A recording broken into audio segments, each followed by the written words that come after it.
Bem-vindos aos portões de partida da sua viagem através do currículo em DVD para pequenos grupos em guarda. O meu nome é Bob Conway e serei o seu anfitrião ao longo desta série, pois temos o privilégio de entrevistar o Dr. William Lane Craig, autor do livro Em Guarda e um intelectual de primeira categoria, que é considerado por muitos como um dos maiores defensores da fé cristã do nosso tempo.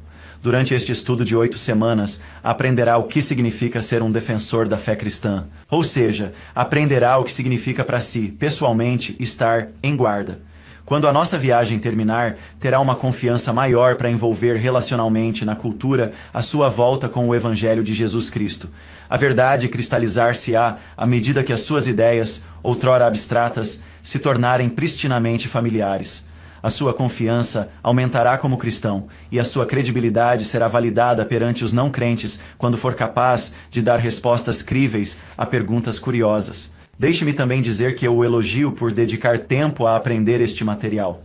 A apologética é ótima não só para edificar a nossa própria fé, como verá, mas é uma forma fundamental de nós, cristãos, amarmos o mundo com toda a nossa mente.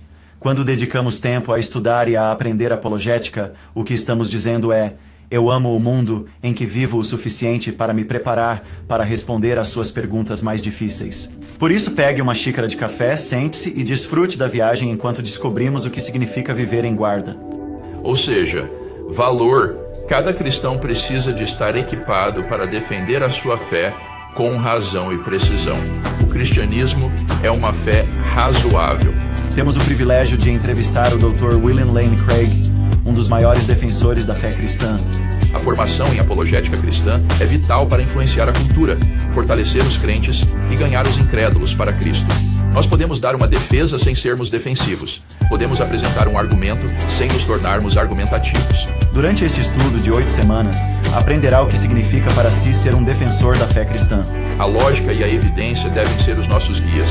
Todo cristão precisa de estar preparado para dar uma razão para a esperança que tem dentro de si. Todo cristão precisa estar em guarda. Dr. Craig, é bom estar contigo. Bob, é bom estar contigo. Por favor, não consigo dizer como estou entusiasmado por ter esta oportunidade de passar estas sessões para aqueles que vão assistir nosso trabalho.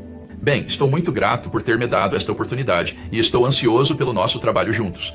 Bem, Dr. Craig, gostaria de lhe contar um pouco da minha história e de como cheguei a Jesus Cristo. Nunca ouvi o Evangelho até aos 19 anos e, tendo crescido na Califórnia, não tinha igreja e, por isso, o Evangelho era uma notícia fantástica para mim e lembro-me de ir à igreja e sentir-me como um peixe fora da água. Eu estava tão perdido com a terminologia que, quando ia à igreja, se o pastor me dissesse para ir ao livro de Romanos, eu teria pensado que não tinha trazido Romanos, tinha trazido a minha Bíblia.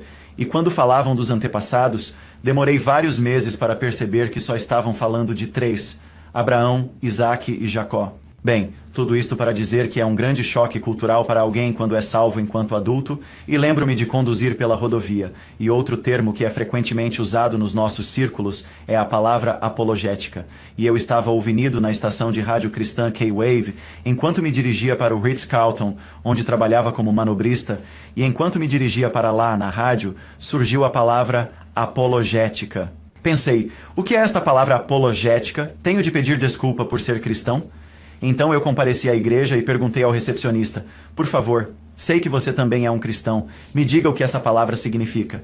Então acredito que para começar essa série seria apropriado dizer o que significa essa palavra apologética. Bem, apologética significa simplesmente a defesa da fé cristã. É dar boas razões do porquê nós, como cristãos, acreditemos no que acreditamos e sermos capazes de dar respostas sólidas às objeções e questões que os descrentes nos colocam. E isto é algo que todos os cristãos são obrigados a fazer pelas Escrituras. 1 Pedro 1,15 diz que nós devemos estar sempre preparados para dar uma defesa. E a palavra no grego é apologia, que é a palavra para apologética. Dar uma defesa para a esperança que está em nós. E assim como cristãos, isso faz parte do nosso discipulado cristão. Significa basicamente estar sempre em guarda para a fé cristã. No final desse versículo também diz: e fazei-o com mansidão e respeito. Uma das coisas que mais aprecio no Senhor, como filósofo e apologista, é o tom que adota. Por vezes os cristãos têm uma atitude arrogante. Por que o tom é tão importante, Dr. Craig? Penso que é vital, Bob, porque o nosso objetivo como cristãos não é ganhar argumentos, é ganhar pessoas. E, francamente, se estamos envolvidos numa conversa que é apenas uma discussão, um argumento, então acho que é provavelmente melhor cortá-la. Estamos a tentar persuadir as pessoas. E isso significa, como diz em 1 Pedro, ter uma atitude de gentileza e respeito com aqueles com quem estamos falando e não uma atitude de combatividade, arrogância ou condescendência. Penso que isso não tem lugar na apologética. Gosto da forma como diz que podemos apresentar uma defesa sem sermos defensivos, podemos apresentar um argumento sem sermos argumentativos. Outros dirão que quando se trata de apologética, não precisamos de apologética, basta deixar o Espírito Santo fazer o trabalho e pregar a palavra. O que você diz às pessoas que dizem que não é necessário a apologética? Bem, penso que essas pessoas falham em compreender a verdade de que o Espírito Santo utiliza meios. O Espírito Santo trabalha através de vários meios ou instrumentos para atrair as pessoas a si. Um deles é a pregação, mas outro é a argumentação racional e a persuasão. E quando falo em dar argumentos para a fé cristã, não quero dizer brigar. Nunca devemos tornar-nos briguentos ou argumentativos com um crente. Assim, quando um filósofo fala de um argumento para uma conclusão, o que ele quer dizer é simplesmente uma série de afirmações que conduzem logicamente a uma conclusão. E é nesse sentido que queremos apresentar bons argumentos para a fé cristã. Mas não o fazemos de uma forma argumentativa ou conflituosa. Podemos fazê-lo de forma compassiva e calma, confiando que o Espírito Santo usará os nossos argumentos, quando os apresentarmos com amor, para atrair as pessoas a si. Sim, penso mesmo em Filipe e na oportunidade que teve com o eunuco etíope. O Espírito Santo guiou-o naquele momento e o eunuco buscava sabedoria sobre como interpretar Isaías 53 e Filipe estava preparado para dar uma resposta naquele momento. Exatamente, ele estava preparado. E a pessoa que eu tanto admiro é o apóstolo Paulo. Uma das coisas que ele fez numa das cidades gregas onde viveu foi alugar a sala de Tirano. E todos os dias dava palestras públicas e convidava as pessoas a virem a estes fóruns abertos, a dialogarem e a discutirem com ele sobre a verdade da fé cristã. Paulo era um tremendo apologista. Sim, e a apologética não está ausente. Vemos ela em quase todos os livros do Novo Testamento. Jesus usava a apologética, mas na nossa cultura atual, em que temos um caldeirão de crenças mais pluralista e secular, será que a nossa responsabilidade de conhecer a apologética tem um peso extra sobre nós? Acho que sim, Bob. Vivemos, pelo menos na cultura ocidental, numa sociedade que é profundamente pós-cristã. O secularismo passou a dominar a cultura ocidental atual. Nos Estados Unidos, ainda existe uma crença genérica em Deus, mas a crença em Jesus Cristo tornou-se politicamente incorreta. E essas considerações sobre a cultura são absolutamente vitais, porque o Evangelho nunca é ouvido isoladamente. Ele é sempre ouvido tendo como pano de fundo o meio cultural no qual a pessoa nasceu e cresceu. Uma pessoa que foi criada numa cultura que ainda simpatiza com a fé cristã estará aberta ao Evangelho, em comparação com uma pessoa que foi criada numa cultura profundamente secular. Para uma pessoa profundamente secularizada, mais vale convidá-la a acreditar em fadas ou duendes do que em Jesus Cristo. Parecerá realmente tão absurdo. E para aqueles que dizem que a apologética não é importante, uma das coisas que eu já disse antes do Dr. Craig é que sempre que alguém diz que a apologética não é importante ou necessária, essa pessoa me revela quão pouco evangelismo ela realmente faz. Porque se nós sairmos e partilharmos a nossa fé, vamos nos deparar com algumas questões difíceis e vamos ficar gratos pelo tempo que investimos em aprender algumas respostas para as pessoas. É isso mesmo. Na nossa cultura atual, Bob, o ateísmo tornou-se tremendamente agressivo. Os pensadores seculares querem eliminar qualquer crença religiosa da praça pública.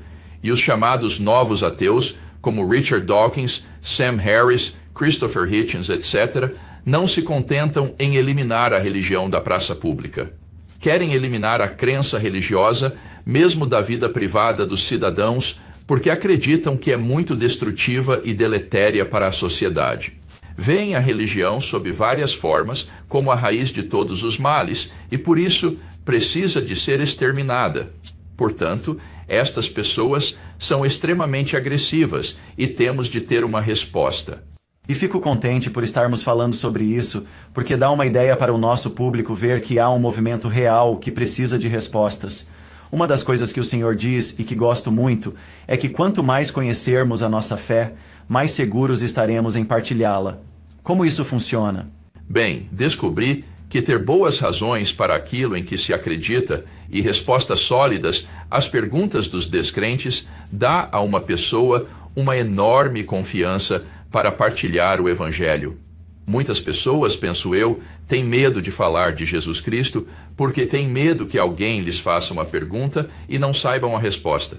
Mas se tivermos boas razões para aquilo em que acreditamos e boas respostas para as objeções, então não temos medo.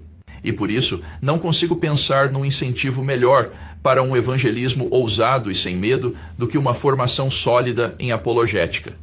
Eu descobri que quando você tem boas razões para o que você acredita e boas respostas para as objeções, então você não tem medo de entrar na cova dos leões. De fato, você gosta de ir à cova dos leões. É emocionante. É divertido dialogar com os não crentes sobre estas questões importantes nas quais baseamos as nossas vidas. Uma das coisas que tem sido tão rica e gratificante para mim é que, como um recém-convertido, eu saía e fazia ministério no campus e estava literalmente partilhando o evangelho com 50 a 100 pessoas por semana e saía para pregar a Jesus e era bombardeado com estas perguntas e nem sempre sabia a resposta, mas voltava atrás e estudava e, como o Senhor disse, eu me sentia mais entusiasmado em sair e lidar com elas. Há pessoas neste momento que estão nos ouvindo falar e que estão pensando: sabem, pessoal, vocês não fazem ideia, eu não sou do tipo intelectual, não faço ideia de como fazer esta coisa chamada apologética. Na verdade, estou apenas começando neste mundo. Dr. Craig nos diga algumas dicas sobre como podem começar nessa viagem que é a apologética. Bem, Bob, esse é o objetivo, a razão de ser do Em Guarda. Em Guarda é um manual de apologética. É um livro de nível básico para ajudar as pessoas que não têm formação em ciência, história, filosofia, a serem capazes de defender a sua fé cristã. É importante compreender que não somos chamados a ser apenas crentes em Jesus Cristo. Somos chamados a ser discípulos. Jesus disse: "Ide por todo o mundo e fazei discípulos." E o que é um discípulo? Bem, no grego, a palavra discípulo significa, literalmente, um aprendiz. Nós somos aprendizes de Jesus Cristo, e isso significa que o treino da mente é uma parte integrante e vital do discipulado cristão. Portanto, não se trata apenas de um projeto que completamos num mês ou dois, é uma vida de discipulado que continua para o resto da vida aqui na Terra, onde submetemos a nossa mente à disciplina de Jesus Cristo. Por isso, é algo em que se cresce com o tempo. Mas para o ajudar a começar, nós desenvolvemos este livro Em Guarda e este currículo em DVD. Por isso, quando fazemos apologética, como o Senhor apontou sobre sermos aprendizes, estamos, de certa forma, a amar o mundo com a nossa mente. Ao fazermos apologética, falamos em fazer justiça social e em ter atos de compaixão, mas nos esquecemos muitas vezes de que precisamos de amar o mundo com a nossa mente, preparando-nos para ele. Gosto dessa ênfase, Bob. Nós estamos preocupados com as pessoas perdidas, pessoas que precisam de Jesus Cristo. E é porque as amamos que levamos a sério as suas objeções e perguntas e tentamos persuadi-las, dando-lhes boas razões para acreditarem. E isto é especialmente verdade, penso eu, para os nossos filhos. A igreja está realmente em perigo de perder os seus jovens, porque eles são assaltados na escola e na faculdade com todo o tipo de filosofia não cristã, aliada a um relativismo avassalador. E se amamos os nossos filhos, então nos disciplinaremos em apologética e os ensinaremos a compreender a base racional da fé cristã, para que sejam capazes de se manterem fortes diante desses ataques. E agora o Senhor está chegando ao verdadeiro cerne da questão do porquê fazemos apologética. É para ajudar as pessoas a conhecerem Jesus Cristo de uma forma salvadora, certo? É exatamente isso. Penso que a apologética tem vários objetivos. Um deles é fortalecer o crente na sua própria fé, dando-lhe mais confiança. Mas outro é o objetivo do evangelismo, especialmente na sociedade ocidental secular. Muitas pessoas não estão prontas para simplesmente fazer uma oração e comprometer-se com Jesus Cristo. Elas têm perguntas, têm dúvidas que as perturbam. E se pudermos ajudar a responder a essas dúvidas e a essas perguntas, será mais fácil para elas depositarem a sua fé confiantemente em Jesus Cristo. Portanto, eu vejo a apologética como uma das ferramentas para o evangelismo e para ajudar a ganhar pessoas perdidas para Cristo. O senhor tem razão, Dr. Craig. Há uma série de razões pelas quais devemos fazer apologética. Mas eu sei que ambos concordamos que a razão final é que queremos que as pessoas coloquem sua fé e confiança em Jesus Cristo. Posso dizer que teve uma ocasião em que eu estava em Gatlinburg, Tennessee, com minha esposa em férias, e estávamos lá por alguns dias e adorávamos ir para as Smoky Mountains juntos, e estávamos voltando para o nosso hotel, e encontramos uma senhora simpática com o nome de Candy Joe, e Candy Joe era uma testemunha de Jeová. Bem, eu tinha feito alguns estudos anteriores para aprender sobre o que os testemunhas de Jeová acreditam, e enquanto estávamos conversando, isso foi realmente útil para me ajudar a navegar nesta conversa com ela. E no momento em que terminamos essa conversa, eu disse, Candy Joe, eu poderia obter o seu endereço e lhe enviar alguns materiais para ler. E muitas vezes, as testemunhas de Jeová não vão sequer tocar nos materiais que a gente dá. Mas ela era uma pessoa que estava madura e pronta, e então ela me deu o seu endereço, e eu fui em frente e lhe enviei alguns materiais, e foi isso. Eu não sabia se ela os recebia, eu não sabia o que esperar disso. Bem, cerca de um ano mais tarde, eu estava na nossa sala, em minha casa, e a minha esposa subiu as escadas e disse, querido, não vais acreditar nisto. Ela disse, ouça essa mensagem. E eu peguei o telefone e comecei a ouvir. Lá estava aquela senhora. Olá, Bob. Provavelmente não se lembra de mim, mas você falou comigo com a sua mulher quando estivera em Gatlinburg. O meu nome é Candy Joe, e eu sou aquela testemunha de Jeová com quem gastou seu tempo para compartilhar sobre Jesus. Bem, eu recebi os materiais que enviara e só quero que saiba que depositei a minha fé em Jesus Cristo e acabei de celebrar o meu primeiro Natal como cristã. E naquele momento, Dr. Craig, pensei que valia mesmo a pena dedicar o tempo necessário para podermos amar o mundo com a nossa mente, para podermos estar sempre preparados para dar uma resposta a quem nos pergunta pela esperança que temos. Vamos começar a nossa primeira sessão hoje com a seguinte pergunta: que diferença faz se Deus existe? Será que isso realmente importa?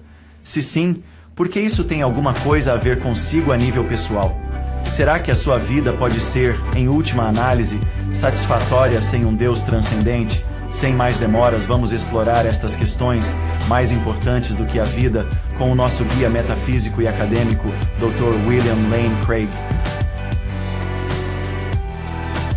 Dr. Craig diz que sem Deus a vida é completamente absurda. Como assim? O que quero dizer é que, se o ateísmo é verdadeiro, se Deus não existe literalmente, então a vida é, em última análise, absurda. E eu analiso isso em termos de 3 fatores. Primeiro, a vida não teria sentido ou significado final. Segundo, a vida não teria valor final. E em terceiro lugar, a vida não teria um objetivo final. Se Deus não existe, então estamos trancados, sem esperança, num universo sem sentido, sem propósito e sem valor. E penso que é isso que torna esta questão da existência de Deus tão vital para o homem moderno. É o problema humano mais profundo que enfrentamos. Como podemos encontrar um significado objetivo, um valor e um propósito na vida?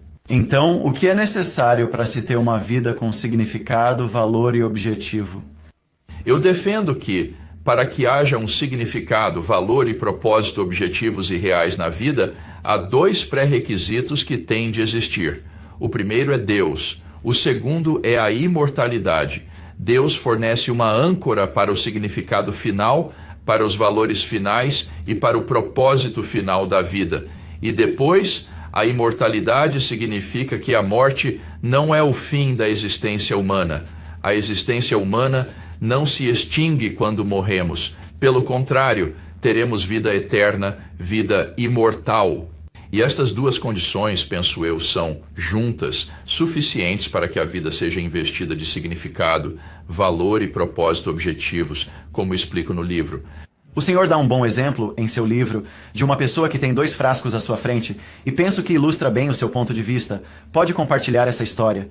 É uma história de ficção científica que li quando era criança e penso que ilustra muito bem que a mera imortalidade não é suficiente.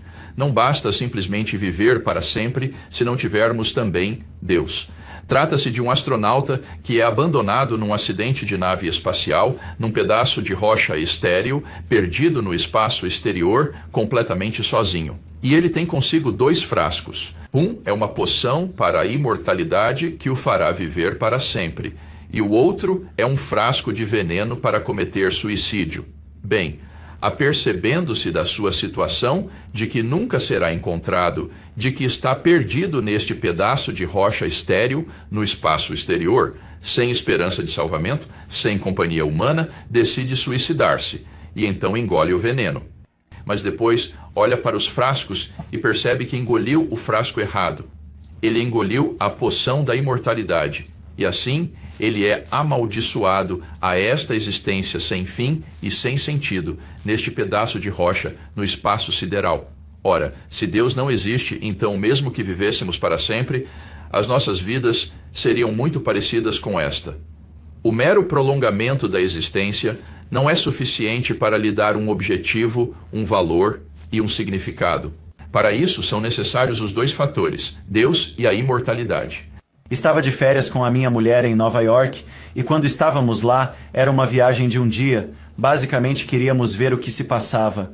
Lembro-me de ver um cartaz que dizia: 1 milhão de pessoas são felizes sem Deus, e você é? E até imagino o ateu dizer: bem, Dr. Craig, a minha vida parece ser bastante satisfatória. O que o senhor diz a isso? Bob, este é talvez o mal entendido mais fundamental deste argumento. O argumento não é que os ateus vivem vidas que são subjetivamente sem propósito e desesperadas e cheias de miséria e sem esperança e assim por diante. De modo algum.